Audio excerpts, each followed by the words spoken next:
Halo para pencinta drama di Cerita Komandan. Pernahkah Anda membayangkan sebuah kesetiaan diuji dalam situasi hidup dan mati? Sebuah koma mengubah segalanya, mengungkap intrik, pengkhianatan, dan yang paling tak terduga, benih-benih cinta. Saksikan bagaimana seorang CEO terbaring tak berdaya, dan di sekelilingnya, orang-orang terdekatnya menunjukkan warna asli mereka. Kami akan menyelami labirin rahasia, mengungkap kebohongan, dan menyaksikan keajaiban cinta tumbuh di tengah kegelapan. Bersiaplah untuk terhanyut dalam kisah yang akan membuat Anda bertanya, sejauh mana Anda akan melangkah demi cinta? Jangan lupa subscribe dan nyalakan notifikasi agar tidak ketinggalan setiap episodenya. Ruangan serba putih itu dipenuhi aroma antiseptik yang menusuk hidung. Di ranjang, terbaring seorang pria, wajahnya pucat pasi. Alexander, sang CEO muda dan karismatik dari Phoenix Corp, terbaring koma. Sebuah misteri menyelimuti keadaannya. Seminggu lalu, ia masih memimpin rapat dengan semangat membara. Kini, hidupnya tergantung pada alat-alat medis. Spekulasi liar beredar. Kecelakaan? Serangan jantung? Atau sesuatu yang lebih jahat? Di ruang tunggu, ketegangan terasa begitu pekat. Para pemegang saham berbisik-bisik, mata mereka melirik tajam ke arah Isabella, tunangan Alexander yang berdiri di dekat jendela. Air mata tak henti mengalir di pipinya. Isabella, yang selama ini dikenal sebagai wanita kuat dan mandiri, kini tampak rapuh dan putus asa. Beberapa dari mereka mencibir di belakang punggungnya, menduga ia terlibat dalam kejadian ini. Phoenix Corp adalah kerajaan bisnis yang dibangun Alexander dari nol. Ia adalah otak dan jantung perusahaan. Tanpa kehadirannya, roda bisnis terasa berat. Saham-saham mulai anjlok, dan para investor panik. Keluarga Alexander, terutama ayahnya, Tuan Edward, mencoba menenangkan situasi. Namun, di balik wajahnya yang tenang, tersirat kekhawatiran yang mendalam. Ia tahu betul bahwa di dunia bisnis, kesetiaan adalah barang langka. Dan sekarang, ketika putranya tak berdaya, ia harus berjuang melindungi warisan yang telah dibangun Alexander dengan susah payah. Siapa yang tega melakukan ini padamu, Alex? Bisik Isabella, menggenggam erat tangan Alexander yang dingin. Air matanya jatuh membasahi punggung tangannya. Tanpa ia sadari, di sudut ruangan, seorang pria berjas hitam mengamatinya dengan tatapan penuh perhitungan. Pria itu adalah Daniel, tangan kanan Alexander, orang yang paling dipercaya oleh sang CEO. Ia tahu banyak rahasia perusahaan, dan mungkin juga rahasia di balik koma Alexander. Tirai misteri perlahan tersingkap. Isabella Rossi, perawat pribadi yang ditunjuk untuk menjaga Alexander Thorne, sang CEO yang koma, menjadi pusat perhatian. Bukan hanya karena keahlian medisnya, tetapi juga karena masa lalunya yang kelam. Investigasi mendalam mengungkap Isabella adalah putri dari mantan rekan bisnis Alexander, seorang pria yang bangkrut dan meninggal dunia akibat intrik bisnis yang dilakukan oleh Alexander bertahun-tahun lalu. Muncul kecurigaan bahwa Isabella memiliki motif tersembunyi, sebuah rencana balas dendam yang berkedok perawatan. Namun, semakin dalam penyelidikan dilakukan, semakin banyak fakta terungkap yang menunjukkan sisi lain dari hubungan mereka. Isabella, dengan setia merawat Alexander, menunjukkan dedikasi yang luar biasa. Ia membaca buku-buku favorit Alexander, memutar musik klasiknya, dan berbicara padanya seolah-olah ia bisa mendengar. Suatu malam, di bawah rembulan yang menyinari kamar rumah sakit, Isabella berbisik, "Aku tahu kau bisa mendengarku, Alexander. Kau memang bersalah, tapi aku melihat kebaikan dalam dirimu. Aku merasakan penyesalanmu." Air mata menetes di pipinya. Tanpa disadari, jari Alexander bergerak sedikit. Apakah itu reaksi terhadap kata-kata Isabella? Atau hanya kebetulan? Yang jelas, hubungan mereka lebih kompleks dari sekadar perawat dan pasien. Ini adalah ujian kesetiaan, pengampunan, dan mungkin cinta yang tak terduga di tengah badai. Kilas balik melukiskan Andreas, sang CEO, sosok dingin dan perfeksionis. Pertemuan pertama dengan Laras, perawat idealis, terjadi saat Laras melamar kerja di perusahaan Andreas Healthcare. Andreas sinis, meragukan ketulusan Laras. "Motivasimu apa?" tanyanya tajam. "Perusahaan ini penuh intrik." Laras menjawab tenang, "Saya hanya ingin merawat, Pak. Uang bukan segalanya." Andreas tertegun.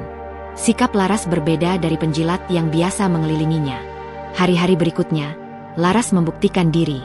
Dedikasinya tulus, perhatiannya detail. Andreas mulai bergantung padanya, bukan hanya soal kesehatan, tapi juga pendapat. Mereka sering berdebat. Laras tak takut mengkritik keputusan Andreas yang dianggapnya gegabah. "Anda terlalu fokus pada angka, Pak. Pasien bukan sekadar statistik, ujarnya suatu kali. Andreas marah, namun dalam hati ia mengakui kebenaran kata-kata Laras.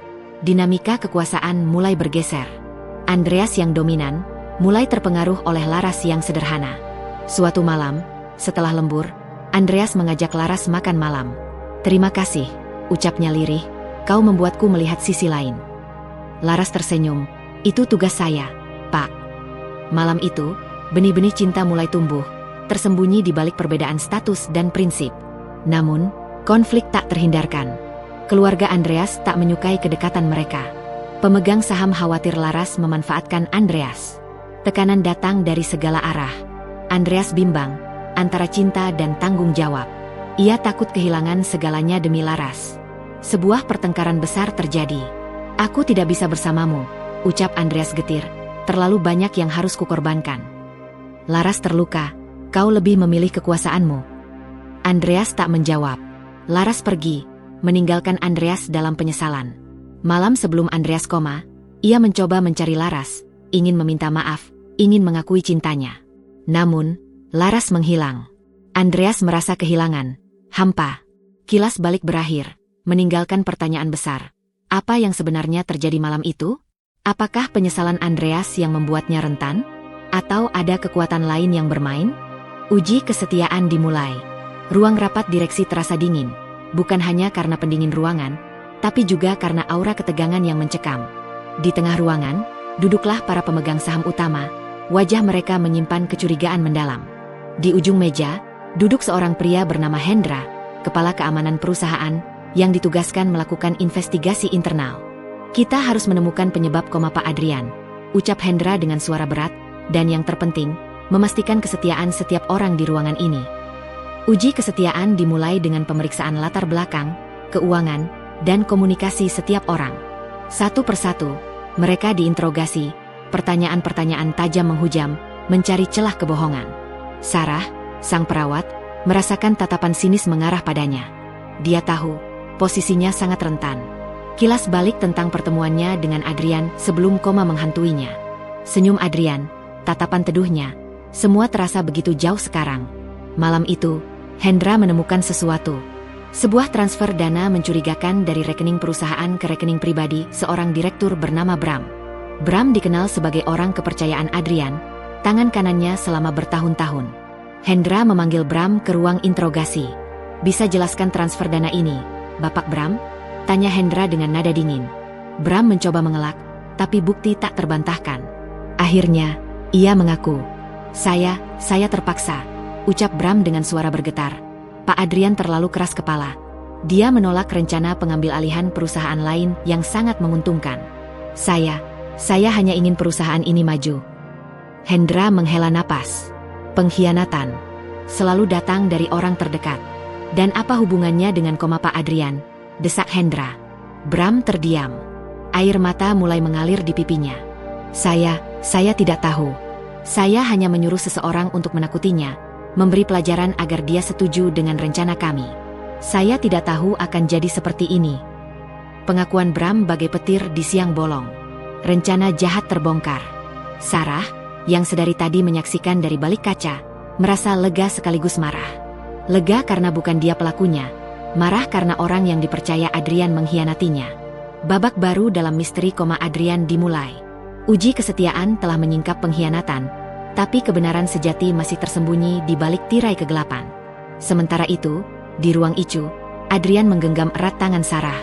Sebuah harapan kecil, secercah cinta, mungkin masih bisa menyelamatkannya. Di ruang sunyi yang hanya diisi suara alat medis, Anya, perawat itu, merawat Adrian dengan penuh dedikasi. Hari-hari berlalu dalam ritme yang sama, membersihkan tubuh Adrian, memberinya makan lewat selang, dan berbicara padanya, meski tak ada jawaban. Anya tahu, di balik tubuh tak bergerak itu, tersimpan rahasia. Ia merasakan ada yang disembunyikan Adrian, sesuatu yang membuatnya menjadi target hingga akhirnya koma. Suatu malam, saat Anya mengganti perban di tangan Adrian, ia menemukan sesuatu yang aneh. Sebuah bekas luka kecil, hampir tak terlihat, di pergelangan tangannya. Bukan luka biasa, melainkan seperti bekas suntikan. Jantung Anya berdegup kencang.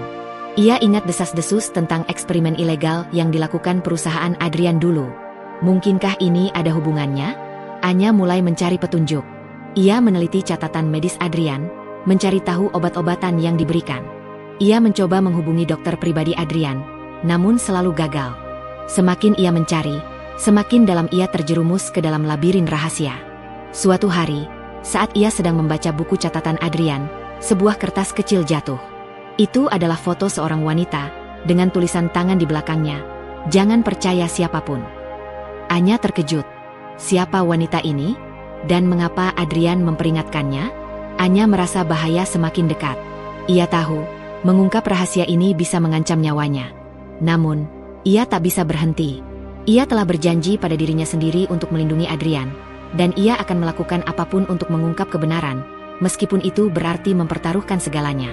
Di tengah malam, Anya mendengar suara aneh dari alat monitor Adrian. Jantungnya berdebar kencang. Ia mendekat dan melihat angka-angka di layar berubah dengan cepat. Adrian menunjukkan tanda-tanda kehidupan. Mata Anya berkaca-kaca. Ia menggenggam tangan Adrian erat-erat. "Adrian, bisakah kau mendengarku?" bisiknya. "Aku akan mengungkap semua rahasia ini. Aku janji." Di ruang Icu yang sunyi, monitor detak jantung berirama pelan. Elara, perawat yang setia, menggenggam erat tangan Adrian, sang CEO yang masih terbaring lemah. Sudah berminggu-minggu sejak Adrian koma, dan harapan mulai menipis. Namun, Elara menolak menyerah. Ia terus berbicara padanya, menceritakan hari-harinya, membacakan buku favorit Adrian, berharap suaranya akan menembus kegelapan. Tiba-tiba, jari Adrian bergerak. Elara terkesiap, matanya membelalak. Ia menekan tombol darurat, memanggil dokter. Dokter Haris datang bergegas, memeriksa tanda-tanda vital Adrian dengan cermat. Ada perubahan. Tekanan darahnya naik, dan ada aktivitas otak yang signifikan, serunya. Beberapa jam kemudian, Adrian membuka matanya. Pandangannya kabur, namun ia mengenali Elara. Elara?" bisiknya lemah. Elara tersenyum, air mata mengalir di pipinya. "Adrian, kau sadar?" Ia meraih tangannya, menggenggamnya erat. Adrian memejamkan mata sejenak, mencoba mengingat apa yang terjadi. "Racun, kopi, Sarah," gumamnya terbata-bata. Elara mengerutkan kening. "Sarah? Siapa Sarah?" "Adrian, apa yang kau katakan? Siapa Sarah?" Adrian membuka matanya lagi, pandangannya mulai fokus. "Sarah, sekretarisku. Dia meracuni kopiku. Atas perintah." Suaranya menghilang. "Atas perintah siapa? Adrian? Katakan padaku," desak Elara. Adrian terbatuk-batuk, kesulitan bernapas. Vincent Tanuwijaya," bisiknya sebelum kembali kehilangan kesadaran. Vincent Tanuwijaya. Nama itu menusuk hati Elara seperti belati. Vincent adalah tangan kanan Adrian, orang kepercayaannya, wakil CEO perusahaan. Mengapa Vincent ingin membunuh Adrian?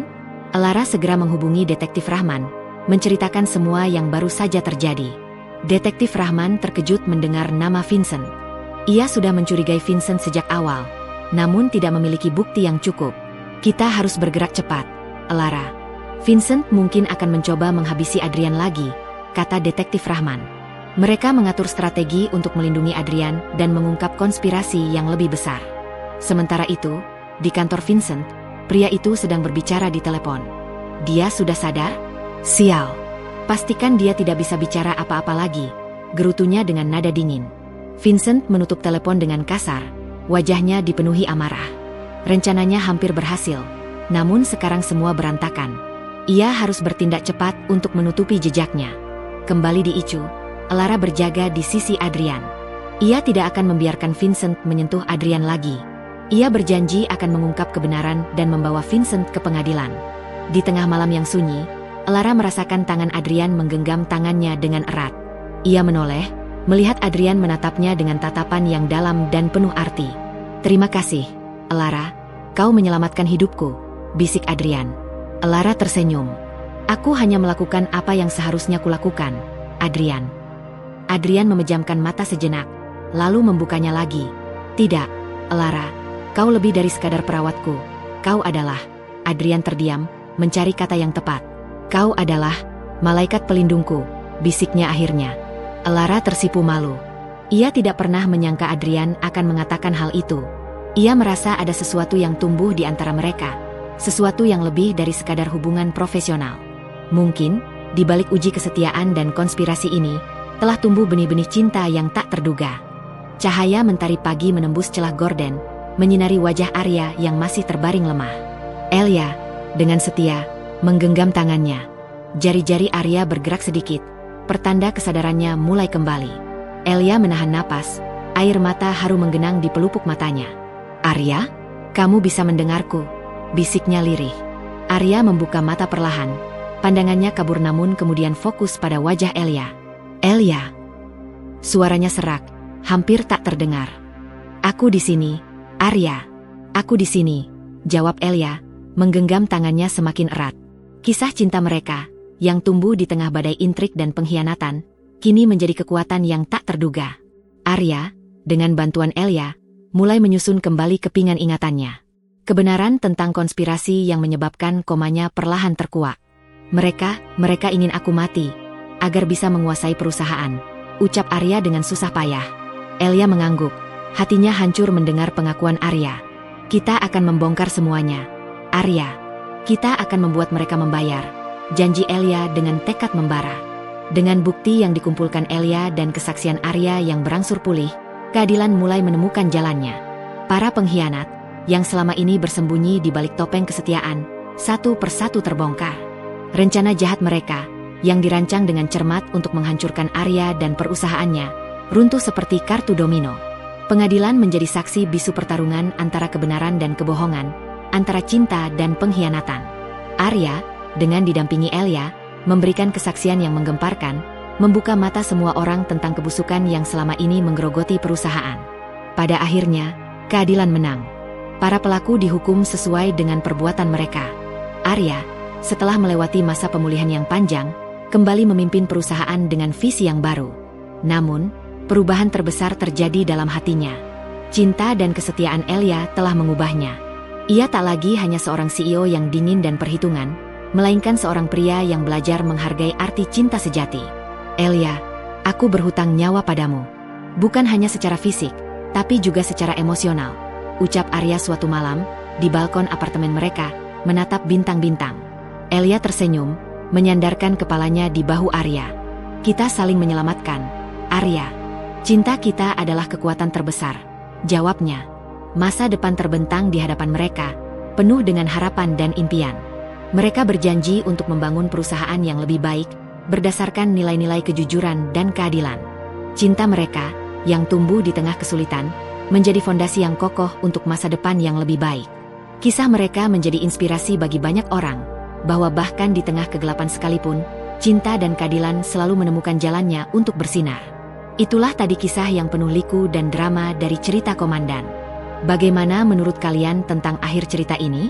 Apakah cinta sejati bisa tumbuh dalam situasi yang paling tidak terduga? Tuliskan pendapat kalian di kolom komentar di bawah. Jangan lupa like video ini jika kalian menikmatinya, dan bagikan ke teman-teman kalian agar semakin banyak yang bisa merasakan kisah yang mengharukan ini. Sampai jumpa di video selanjutnya.